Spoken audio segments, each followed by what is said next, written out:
Alberto Fujimori, power in Peru. New president, big ideas. In 1990, a man came to power in Peru that would do things that would shock the world. Peru is a large country in South America. Like the United States, Peru has a constitution that creates a government with a president, a Congress, and a judicial system. But in the 1990s, something happened in Peru that has never happened in America. Alberto Fujimori was born in Peru after his parents emigrated from Japan. When Peruvians elected him to be their president in 1990, he was very popular.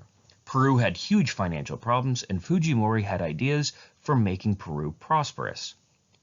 He also had ideas for dealing with a group of terrorists that had been causing problems in the country. But Peru's Congress was filled with lawmakers who opposed Fujimori, and they refused to pass any of his ideas into law. Fujimori takes control.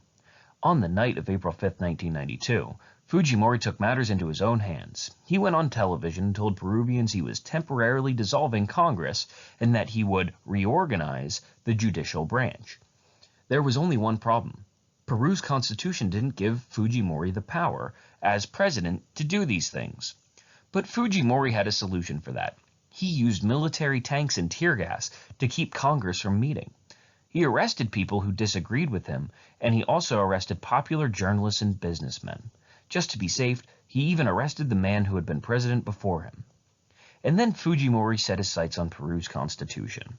He issued a decree, or presidential order, saying the constitution could be ignored. His decree also got rid of Congress and gave the president the power to make all the laws. Fujimori then fired almost half of Peru's 23 Supreme Court justices, as well as many other judges around Peru who believed his actions were unconstitutional. The autocrat falls. Having secured control of Peru's government, Fujimori had no trouble carrying out his ideas. He solved Peru's financial crisis, and he successfully dealt with the terrorists that had taken control of several parts of the country. These and other actions made him popular. But that wasn't all that Fujimori did. With no independent judicial system, thousands of suspected terrorists were killed without ever having a trial. On top of this, scandal broke out when one of Fujimori's government officials was caught smuggling drugs, stealing government money, interfering with elections, and selling weapons to terrorists in other countries. Fujimori went to Japan to hide from the scandal. The scandal allowed Fujimori's opposition to gain control, and government in Peru was restored. Later, Fujimori was sentenced to 6 years in prison for abusing his power and 25 years for human rights abuses in Peru.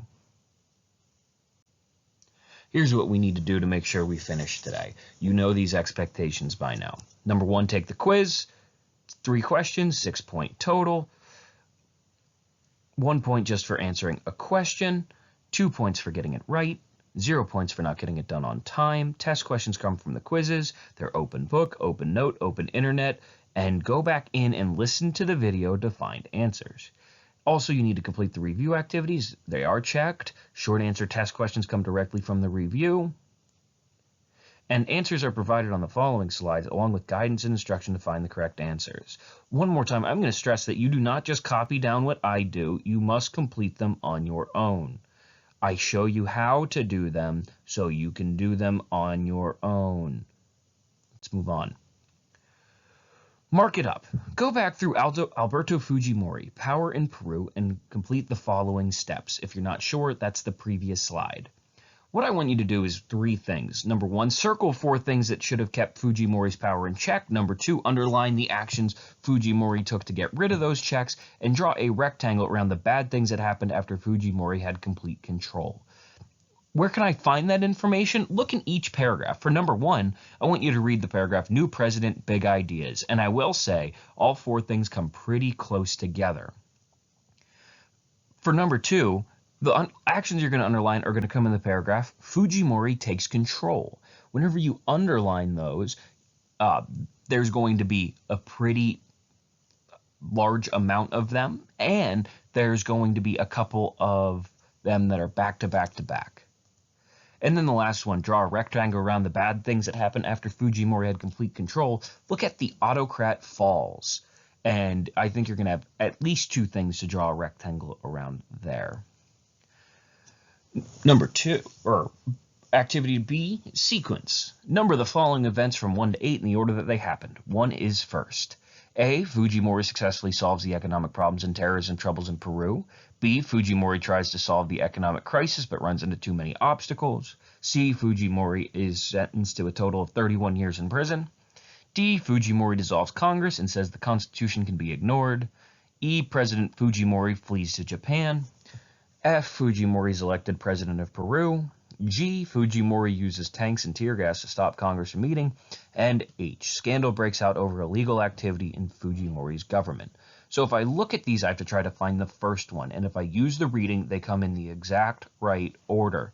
So let me start with number 1. Well, for anything to happen, he has to be elected president. And he was legally elected. Now, I'm going to look at here, what has to be number 2? Well, he wouldn't be able to successfully solve it without unsuccessfully trying to solve it. Well, he wouldn't be sentenced to prison quite yet. He doesn't dissolve Congress because that would be after he would have some issues. Scandal wouldn't break out quite yet. It definitely has to be B, where Fujimori tries to solve the economic crisis. These come in the exact order that they follow in the article, so go back and look. And let's look at C, pros and cons. What are the benefits of having one leader with total control? What are the drawbacks? Brainstorm 4 ideas and fill in the organizer below. You don't have to repeat what's in the reading. It's okay to use your own ideas, so be creative here. I'm going to give you a benefit and a drawback. For me, a big benefit would be that they can quickly make decisions. In our country, sometimes it takes a long time to address problems, but if there's only one person who sees a problem, they can fix it quickly. A major drawback is, well, they could be evil. They could try to kill people. And we kind of saw that with Fujimori. And I'm sure you can think of other examples on your own. So I want you to think of 3 more benefits and 3 more drawbacks. And our last must-do activity is this no limits. Read each event. Which limit on government failed? Write it on the line above the event. Well, or below the event. Fujimori's government interfered with elections. So if I go back and look at the reading and I think about, well, which one has to do with voting and elections? Well, the Constitution, it can talk about elections. We'll keep that in mind. Rule of law more has to do with crime and punishment and that sort of thing. Separation of power talks about having different responsibilities in the government. Consent of the governed talks about, well, giving your permission to government, and you do that by voting. And rights of the minority talks about protecting unpopular groups. Well, the Constitution would be close, but I also see in number 4, Fujimori ordered the Constitution to be ignored. Well, that seems like he's definitely ignoring the Constitution. But I'm going to go with consent of the governed here. So go ahead and finish those other ones on your own. And then finally, letter E is a can do. If you like crosswords, you can go ahead and do this. I'll do 3 across with you. Minority rights are needed in order to treat everyone this way, and that is going to be fairly. But what I want you to do is, if you have extra time and you are caught up on all your work and you feel good about your vocab, maybe go ahead and work on letter E. Like always, guys, please raise your hands if you need help, if you're confused, if you're lost. Not mind readers, we're teachers. Raise your hand.